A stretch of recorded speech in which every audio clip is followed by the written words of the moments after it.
far away from Earth, in the dark corner of space. There was a small colony called Viren 6. It was forgotten by most people. No news came from there. No one visited it. People on Earth thought it was a farming and mining station. Nothing special. Nothing important, but Viren 6 had a secret.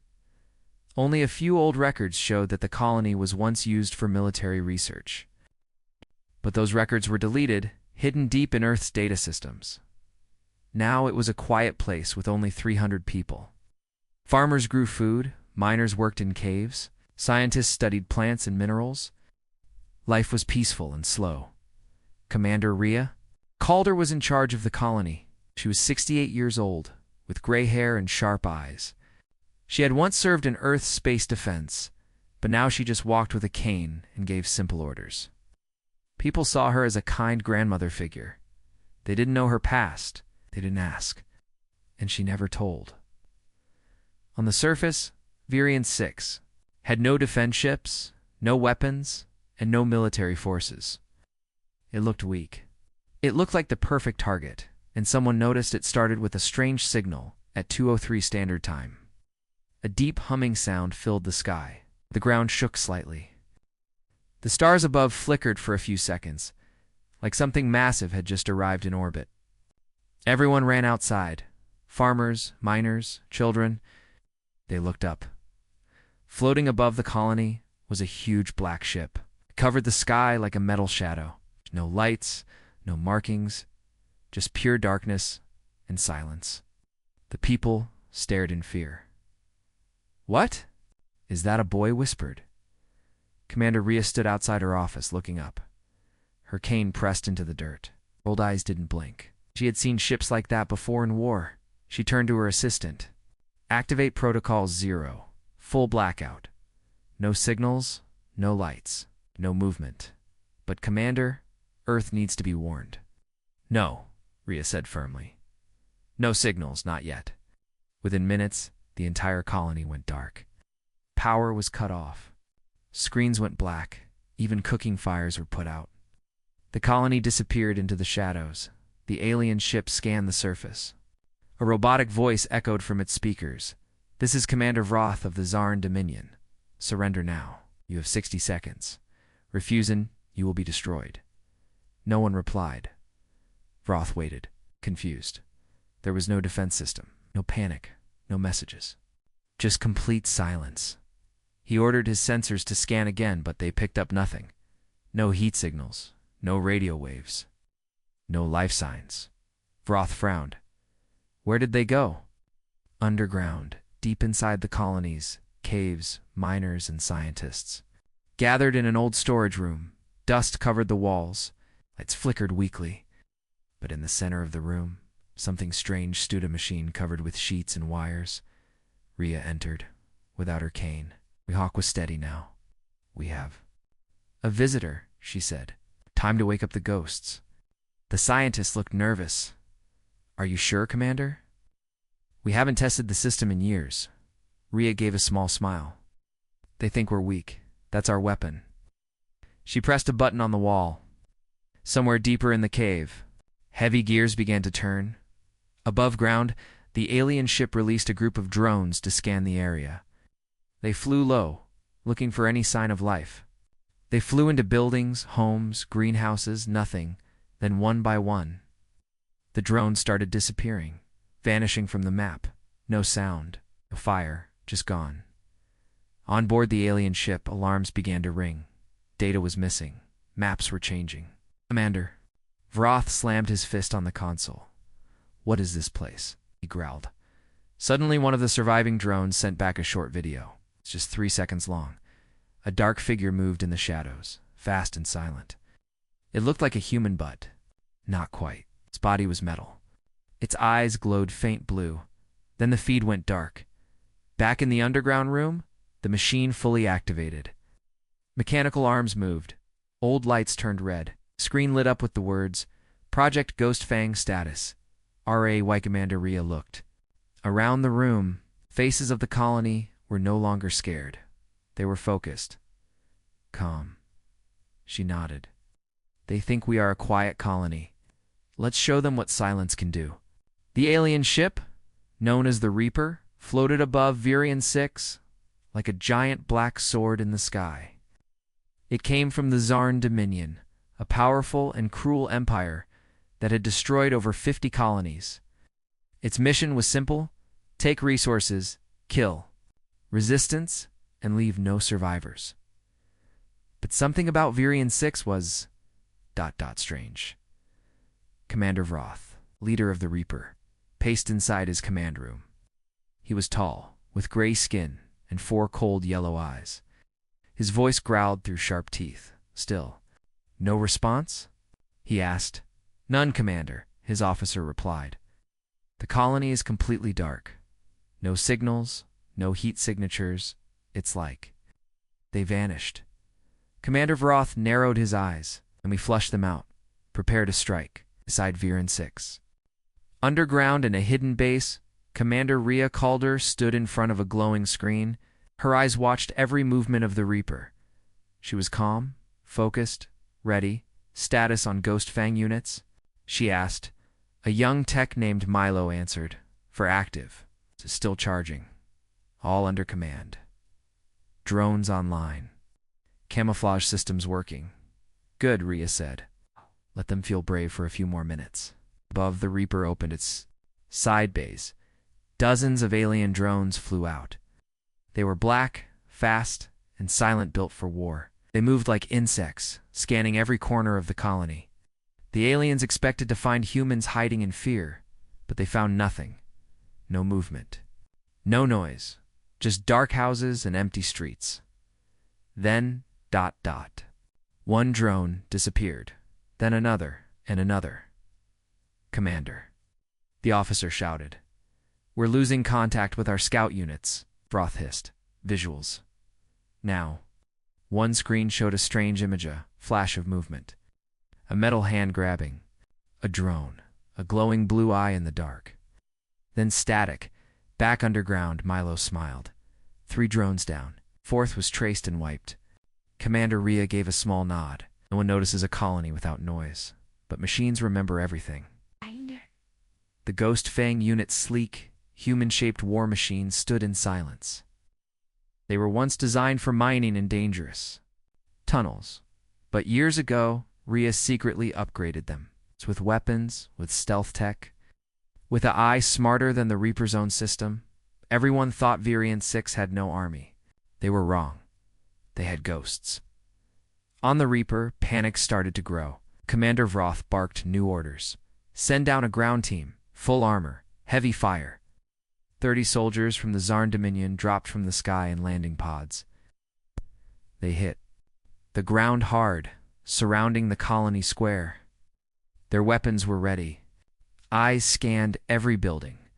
Search every structure, the captain ordered. Find them. They kicked open doors. Empty. They searched basements. Nothing. Then one soldier saw movement, a shadow behind a window. He raised his gun, but it was too late.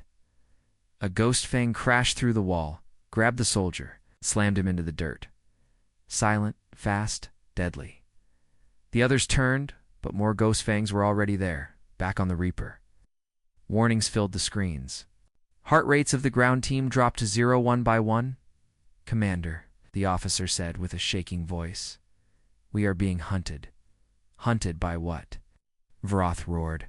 The screen flashed again, one final message from his soldiers. Helmet, they're not human. They move like shadows. I never saw them coming. Then silence. Down in the base, Commander Rhea watched it all. How long since their arrival? She asked. Milo checked the timer. 5 minutes, 20 seconds. Eyes locked on the enemy ship. Then we have 90 seconds left. The Reaper tried to launch missiles, but its targeting systems failed. Every time it aimed at something, the coordinates changed. Missiles locked on empty fields or fake heat sources. Their own computer was lying to them. Why is our system failing? Vroth screamed.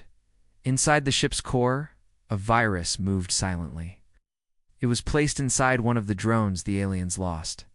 That drone had sent back more than just footage, it had sent a weapon. A digital ghost. The same virus Rhea had designed 20 years ago. Vroth had one final option. Lift off. Leave this cursed rock. Engines flared. The Reaper began to rise, but the ground below cracked open. Huge metal claws shot from the colony. Caves End grabbed the ship's lower hull. Giant mining arms now turned weapons. They held tight. Then, the imp hit. A blast of energy rose from the colony's center. The Reaper's lights died, engines failed, systems crashed. In the dark, Commander Vroth heard one last sound, his own ship crying in error. Back on Viren 6, Commander Rhea finally smiled. "Time check," she asked. "Exactly 7 minutes, ma'am," Milo answered. "Good," she said. What? "Let's begin cleanup." The alien warship Reaper now sat broken on the surface of Virion 6, its engines dead and its weapons useless. Smoke rose from its cracked metal body. What was once a symbol of fear was now nothing more than a wreck. But the fight wasn't over. Underground, Commander Rhea Calder stood with her team in the old control room. Dust floated in the stale air. The lights flickered as backup power held everything together. "How's the situation topside?" she asked. Tech specialist Milo scanned the screens. "No movement from the Reaper. Their systems are completely offline." "Looks like the virus worked better than we hoped," Goodria said. "Begin Phase 2. Beneath Viren 6. The colonies." Tunnels went deep, far deeper than most people knew. These tunnels were built decades ago for mining rare minerals. But when mining slowed down, Rhea turned them into something else. Traps, secret bunkers, weapon labs, and training areas for the colony's real defenders people, trained to disappear into shadows and strike without warning. They were not soldiers. They were farmers, engineers, and builders. But under Rhea's command, they became something more, something deadly. They were the Deep Guard. In the darkest tunnel, near a sealed vault, a team of Deep Guards stood in silence. Each wore a lightweight exosuit and carried compact EMP rifles. Their faces were calm, their eyes sharp. The leader, Kara, spoke quietly into her mic. "Reaper's crash zone is sealed. Confirmed no escape pods. But one heat signature is still moving inside the ship. Likely Commander Vroth." "Then it's time to welcome him." "Properly," Rhea's voice replied through the headset. "Don't let him leave alive." Inside the Reaper, Commander Vroth limped through a broken hallway. His uniform was torn, and sparks flew from the walls. His officers were either dead or offline. The AI voice of the ship repeated the same error again and again. "Critical damage. System shutdown. Command override failure." Vroth growled. How? How did this happen? They were weak.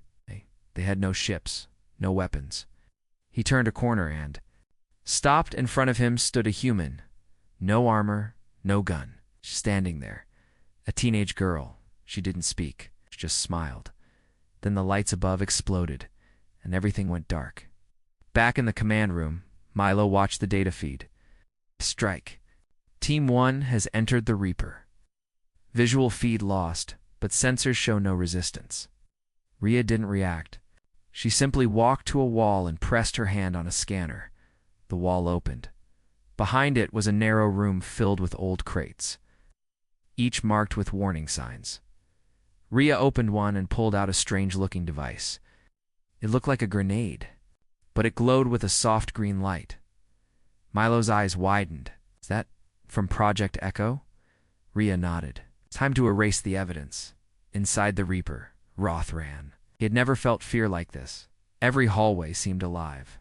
Every corner whispered death. Then a flash of movement. Kara and 2 Deep Guards dropped from a vent above him. Vroth fired wildly. One of the guards fell, but Kara didn't stop. She charged forward, dodging bullets, and slammed into him. Her rifle hit his side with a hard shock. Vroth collapsed, twitching. From the EMP burst, she leaned down and whispered, "You came to hunt prey. Instead, you fed the shadows." 10 minutes later, Kara dragged Vroth's unconscious body out of the ship and into the colony square. People had started to come out.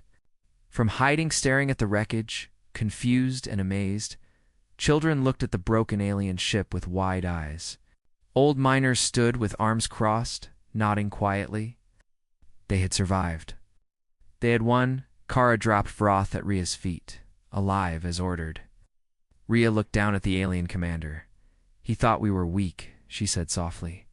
He thought we would beg. She looked at Milo. Prep the echo device. We end this now. That evening, as the red sun began to set behind the mountains of Virion 6, Brett, a final transmission was sent to Earth's High Command. It was short and clear. Enemy. Force neutralized. Colony intact. Minimal casualties. No rescue required. Do not respond. Attached was a data log showing a timer. 7 minutes, 4 seconds. Ria stood on a hill watching the sky. Milo stood beside her. Why didn't we ask Earth for help? Asked. She replied, because help comes late. Victory comes fast. If you prepare in silence. He looked at her. Do you think they'll come back? She didn't answer right away. Finally, she said no. The Reaper was their best. The others will hear what happened here. They'll think twice. Then, behind them, the echo device exploded. The Reaper vanished in a quiet flash of green light, erased from history. No trace, no wreck, no survivors from the enemy. Only whispers in the shadows. The news of the Reaper's destruction never reached the Zarn Dominion. That's because nothing was left to report. No ship, no signal, no survivors, just silence. And Viren 6 returned to its quiet life at least. That's what the galaxy thought. But deep under the colony, in the tunnels below the surface, Commander Ria Calder had begun the next phase of her. Plan strike first, strike fast. In the command bunker, a 3D hologram of space rotated slowly in the air. Small red dots marked known Zarn bases near Earth's outer colonies. Ria pointed to one of them, Outpost K-12. A fuel and repair station. Used by the enemy fleet.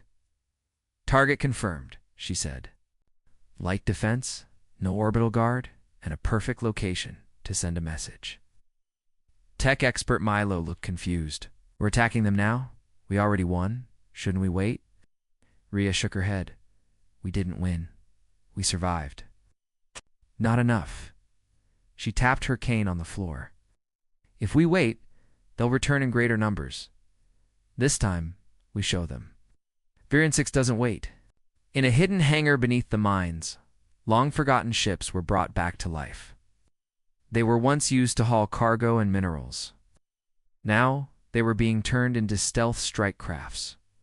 The Deep Guard worked silently, welding, rewiring, loading. EMP missiles and viral code bombs. Kara, the field leader, stood with her team as they suited up. We're not defending anymore, she said. We're taking the fight to them. The team nodded. No one complained. These were farmers, miners, and engineers, but they had already defeated one of the galaxy's strongest warships. They had nothing to prove, only something to protect. 3 days later, under cover of a meteor storm, 2 modified ships left Virion 6. They looked like cargo vessels, unarmed and slow, but inside. Their target was over 2 lidars away.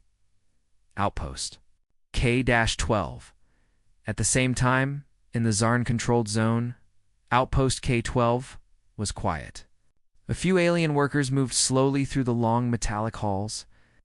The outpost's commander Krivok, a bulky insectoid officer, sipped a hot liquid and watched a screen showing empty space. Still no word from the Reaper? His aide asked. Krivak shook his head. Nothing. Either they're running silent, or something went wrong. He laughed. But come on, it was a weak Earth colony. What could go wrong? Hours later, the sky outside Outpost K-12 lit up. The first human strike team entered the outer zone using a cloaked drone. It hacked into the security grid in under 20 seconds.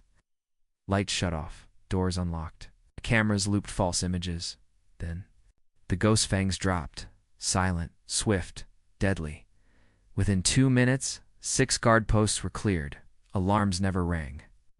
No one inside even knew they were under attack. Kara's voice came through the team comms. Target hallway secured. Engineering bay next. Inside the outpost's control room, Kryvak noticed strange static on the screen. "What's that flicker?" he asked. Before anyone could answer, the room went dark. Backup power flickered on, but every screen now showed the same message. "You came to Earth's door. We're answering now." Then, one of the walls exploded. Kara and her team stormed in. Kryvak grabbed a plasma rifle and fired, but Kara dodged and knocked it aside with a swift move. He roared and charged her. She didn't flinch. She dropped him with one precise strike to the neck. "Earth sends its regards," she said. The team worked fast. Viral bombs were placed in the station's data core. The fuel cells were sabotaged but left unstable, not destroyed. Rhea had given clear orders. "Do not wipe them out. Let them tell the story." Minutes later, the strike team boarded their ship and left. And quiet as ghosts, as they exited the system, the outpost came back online. Lights flickered, systems reset, and chaos began. Fuel lines ruptured, fires broke out, storage bays exploded. One entire hangar collapsed into itself. Kryvak woke up with burns on his chest and a deep fear in his eyes. He looked at the flickering SCREENA. Final message repeated in Earth Standard Code. "This is for Variant 6. Next time, we won't knock." Back at the colony, Rhea watched the footage from the attack. Milo stared in shock. They didn't even know what hit them. "Weren't supposed to," Rhea said. "Fear is stronger than force. We'll use both." She turned to the map. More red dots blinked across the galaxy. More Zarn outposts. More enemy lines. "More targets." Kara entered the room. "Kryvak survived. He's already sent out a warning," Good Rhea replied. Milo frowned. "You want them to know it was us?" Rhea smiled. "Let them fear the smallest colony in the system. That fear will shake their empire." The attack on Outpost K-12 shocked the Zarn Dominion. The outpost was supposed to be untouchable deep inside their territory, surrounded by patrol routes and protected by elite guards. Yet somehow, it had been infiltrated, its data systems destroyed, and its commanding officer left bruised and broken. Even worse, the attackers left a message. "This is for Variant 6. Next time, we won't knock." The Zarn leaders didn't understand. Variant 6 was supposed to be a forgotten, weak colony with no army and no fleet now. It was striking deep into Zarn territory. At the Dominion's capital, a meeting of war generals was called. General Solvik, a tall, armored warrior with metallic skin, slammed his fist on the command table. "This is not possible. Variant 6 had no military. The Reaper should have wiped them out." "But it didn't," hissed Admiral Tract, his snake-like tongue flicking in anger. "They crushed the Reaper in 7 minutes. Now they strike us on our own soil." He pulled up video footage, grainy and damaged, but clear enough. It showed ghost fangs moving through the shadows, disabling systems, disappearing like mist. They fight like shadows, they plan like machines, and they leave nothing behind but fear. General Solvik growled, "And we burned the colony from orbit. No survivors." But the humans were one step ahead. On Variant 6, Commander Rhea Calder stood in her command room, listening to intercepted enemy signals. "They're afraid," said Milo, watching the Zarn come traffic. "They're panicking. Dozens of fleets changing course.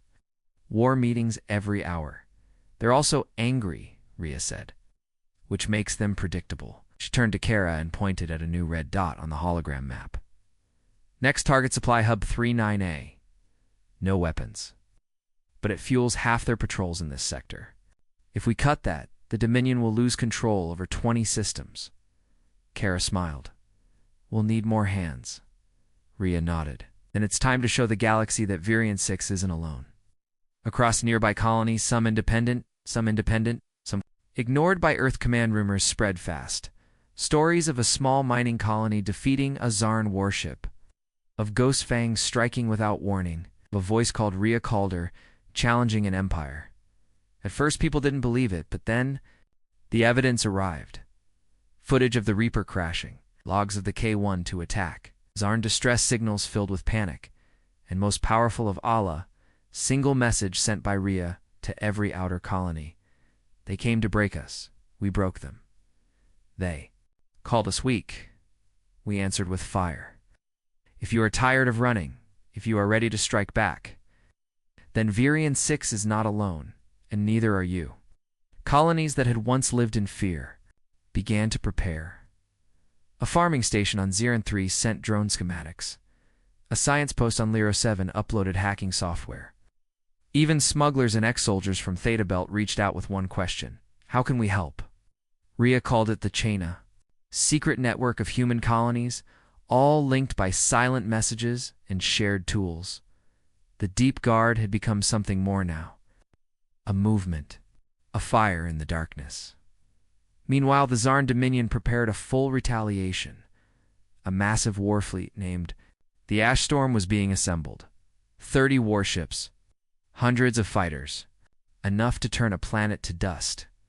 Their goal was simple: erase Virion 6. For the fire spread further. But the Dominion didn't know something important. The message had already spread. And even if Virion 6 burned, others would rise. Back at the colony, Milo sat in the command bunker with Rhea, looking at all the incoming messages. "Never thought I'd see this," he said. "For years we felt alone, forgotten. But now, ... Rhea looked at the map. Colonies lighting up like stars. Lies awakening. They always had the power, she said. They just needed someone to light the fuse. Kara entered, holding a fresh report. Enemy fleet forming, coming our way. ITA, 5 days. Milo's smile faded. That's massive. Rhea nodded calmly. Then we'll be ready. Let them come. In a sealed vault beneath the colony, old machines powered up. More ghost fangs were being built. Turrets were installed on the outer cliffs. Civilian miners were trained to fight with EMP lances. Every tunnel, every corridor enforced with traps and hidden weapons. But Virion 6 didn't plan to only defend. It planned to strike while the enemy moved. In the final scene, a new message was broadcast from Virion 6, not hidden, not secret. It was meant to be heard. To the Zarn Dominion, you believed we were your prey. You believed we would hide, but we do not hide anymore. You are not hunting us. We are hunting you. The Zarn Dominion's mighty war fleet, the Ash Storm, was now fully assembled. 30 warships, over 200 fighters, missile barges, laser carriers, even a dreadnought with a planetary plasma cannon, its destination, Virion-6. And this time, there would be no warning in the cold dark of space. Admiral Trax stood at the front of his dreadnought, watching stars blur past. His reptilian tail twitched as he read the report. Enemy, human colony. Resistance expected. Medium. Fleet deployment. Total. Objective. Erase colony. No survivors. No recordings. Track hissed softly. Let them see what true power looks like. Behind him, 30 ships burned through the void, silent and fast. But Virion 6 was already moving in the hidden war bunker beneath the old mining shaft. Commander Rhea Calder reviewed maps with her team. She traced her finger over a curved path. One she knew the Ash Storm fleet would follow. They'll arrive in 2 days, she said. But we won't wait for them to reach us. Kara, her field commander, raised an eyebrow. You want to strike them? In space? Rhea nodded. We know their path. We know their speed. Now, thanks to the chain, we know their fleets. Blind spot. Milo, sitting nearby at the console, added the fuel carrier in the middle. If it goes down, half their fleet slows. The dreadnought won't be able to keep pace. Kara grinned. So we cut their heart out first. Varion's engineers worked nonstop. Old mining ships were rebuilt into guided kinetic missiles, large, fast, and aimed like torpedoes. Hackers from Ziran 3 sent a virus coded in ancient Earth languages. The Zarn systems had no defense against it. A small crew of Deep Guard volunteers prepared to launch in silence. They were not returning. They knew it. And still, they smiled. The Ash Storm fleet flew on, unaware, until suddenly one of the fuel carriers exploded. Then another. Then a third dot. In moments, half the support ships were gone. Communications jammed. Navigation twisted by false signals. Engines scrambled by cyber spikes. Track roared. Where are they? Where are they? And then Brilliance 6 broadcasted live. Simple message, across open channels, so every ship would hear it. You brought the storm, but we are the fire inside it. At that exact second, 6 stealth missiles ripped through the fleet center. The ash storm broke formation. Smaller ships spun out of control. Pilots panicked. 2 destroyers collided. Admiral Trek was forced to delay the dreadnought's advance. He needed the fleet to regroup, but it was too late. Rhea had bought herself time 2 more days, and on Viren 6, those 2 days meant everything. Tunnels were filled with weapons. Every child was moved underground. Every wall rigged with traps. Laser grids, EMP mines, turrets hidden inside farming machines. The people were scared, but not hopeless. They had seen what they were capable of. They had defeated the Reaper. They had struck deep into enemy space. Now they stood behind their commander. Ready as night fell on Virion 6, Kara stood at the outer gate, checking her rifle. She looked up at the sky, dark and calm, but she knew that above the stars, the ash storm was burning, turning and coming. Behind her, a child walked past, holding a hand-drawn sign. It read, "Let them come." Admiral Track had calmed down. His fleet was reforming. Damage controlled, missiles restocked. But now, he was angry. "They want war," he growled. "Then we'll give them one that echoes across every star." He sent out a single command. "All ships, advance. No prisoners, no hesitation. Burn Varian 6 to ash." On the colony, alarms echoed through the tunnels. Milo's screen flashed red. "They're moving again. All ships, full speed. Arrival in 18 hours. Rhea stood quietly. She closed her eyes, listened to the silence. Then she opened a dusty drawer in the command room. Inside was an old badge from Earth's Forgotten Defense Corps. Her badge from another life? Before Earth abandoned the outer colonies, she pinned it to her coat.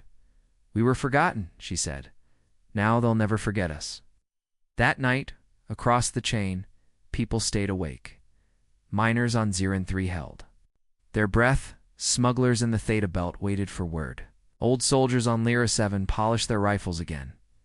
Everyone knew what was coming, and they knew this fight would decide everything. The ash storm was almost here, but Viren 6 wasn't.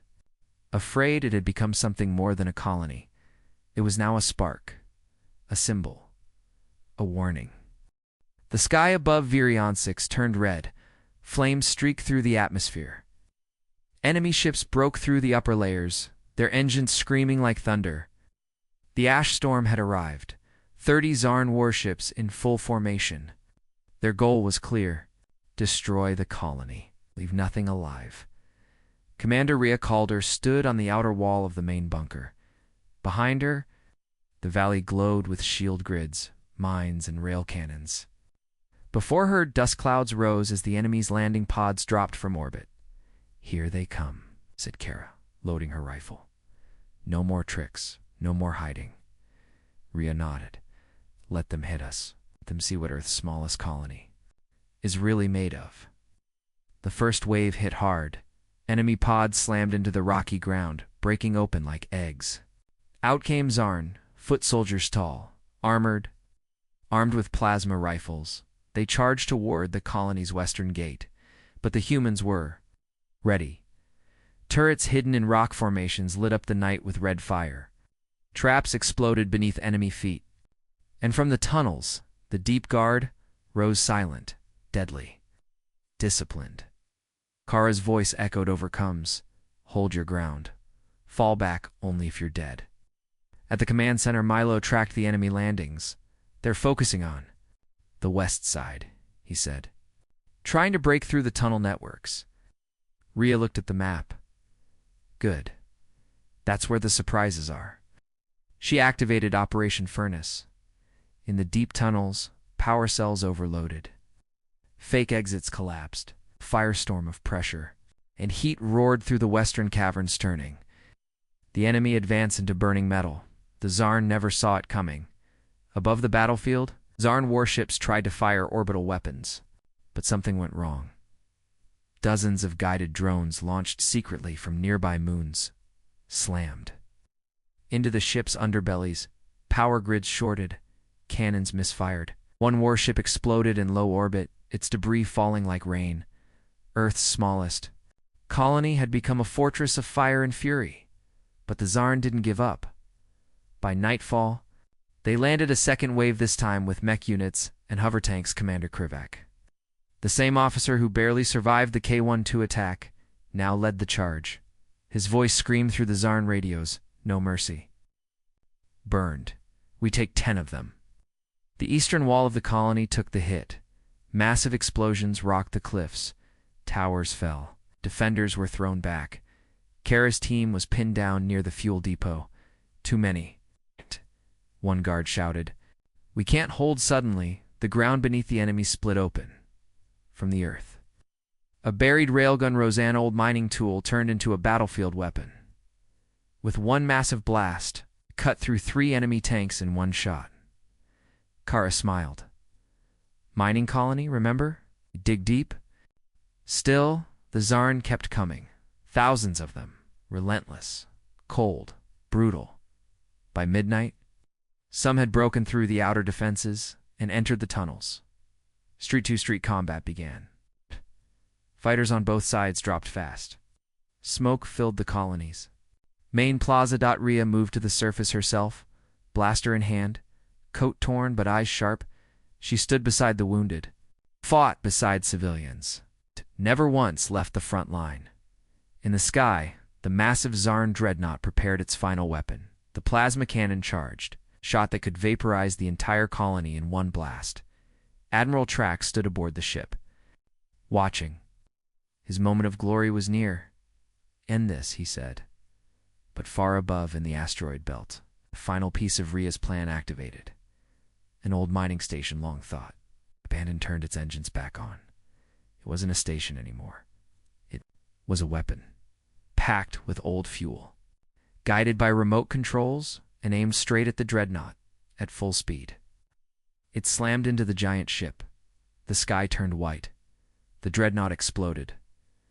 Back on the surface, the fighting stopped for a moment. Everyone, human and Tsarn, looked up. The largest Tsarn ship, gone. Rhea's voice rang out over every channel. "We are not Earth's weakness. We are its spine. You came to crush a colony. You woke an empire." The Tsarn ground forces began to retreat. Scared, broken, shocked, Kara led the final push, driving the enemy back into the wastelands beyond the mountains. By dawn, the battle was over. VIRE on -6 stood, burned, broken in places, but alive and victorious. Milo walked beside Rhea as she looked over the damaged walls. "You think they'll come again?" he asked. "They will," she said quietly. "But next time, we won't stand alone." He looked confused. "Why not?" She smiled and pointed at the sky. Dozens of lights were moving through the atmosphere. Ships, drop pods, banners from other colonies, from Leora 7, Zirin 3, the Theta Belt, even some Earthrogue fleets. The chain had come. The siege of Varan 6 was over. But the war for freedom had only just begun. The ashes of war still floated in the air over VIRE on -6. Buildings were damaged. Tunnels were scorched. Many had fallen. And most importantly, they had won. The Tsarn Dominion's most powerful fleet. The Ash Storm had failed. Forgotten colony had crushed it, and now the galaxy was watching in the war room beneath the surface. Commander Rhea Calder stood before a live holotransmission. Across hundreds of outer colonies and screens, big and small, her face appeared. Dirty, bruised, but proud. Her voice was steady as she spoke. "We were abandoned, labeled weak, left to die. But when the monsters came, we did not bow. We fought, we bled, and we made them bleed harder." She paused, her eyes sharp. "To every colony who has lived in fear, rise. We are not forgotten anymore. We are the fire. We are the storm now. The chain activated. Colonies from across the Outer Rim sent messages of support. Lyra 7 launched their old defense drones. Data Belt smugglers turned pirate ships into strike fleets. Zirin 3, the farming planet, sent food and medical supplies to VIRE on -6. Even small human enclaves hidden inside alien territory began rebelling. The signal was clear. Humanity would no longer kneel, but the Zarn Dominion was not done. Inside their shadow capital, leaders argued. Some wanted full war.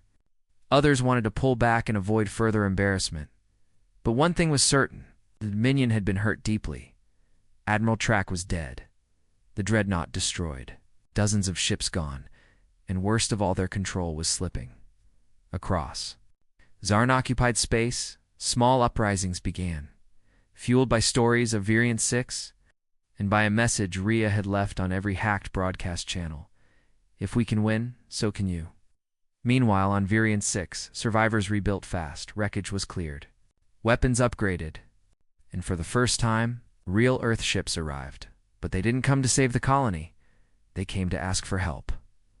A tired, older Earth general stepped onto the dusty ground and saluted Rhea. "We saw what you did," he said. "We've been wrong. Earth's strongest colony isn't on Earth. It's here." Rhea didn't salute back. She just said, "We're not taking orders. We're offering unity." And Earth finally agreed. Kara stood at the edge of the cliff where the Reaper had once fallen. Now, a giant flag flew there. Not Earth's, not any planet's. It was the chain's symbol, a burning star surrounded by orbit lines. A symbol of resistance, of courage, a forgotten people who refused to die quietly. Milo sat inside the new command bunker, scanning signals. "More colonies joining," he said. "Even some alien groups are reaching out. Zarn made a lot of enemies." Over the years, Rhea leaned on the railing. Then maybe this isn't just about Varian 6 anymore. He looked at her. "You think we can actually win a full war?" She looked up at the stars. "No," she said. "I think we already started one, and we're not losing it." Far away, in a hidden Zarn research station, scientists stared at. Screens filled with fear. One whispered the humans. "They've activated something. A movement. A hive we can't break." Another answered. "No, not a hive. A fire." They watched as resistance fleets began forming from every side. A storm of humans once scattered, now united. And they all carried one name like a battle cry, Varian 6. The final scene shows Rhea, Kara, and Milo standing aboard a small flagship. Behind them, dozens of ships, human and alien, gathered in formation. The fleet of the Forgotten, the new army of the Chain. Rhea gives the order. "Let's finish what they started." Engines roar. The ships shoot forward into the stars. The war is not over, but humanity is no longer hiding. They are rising.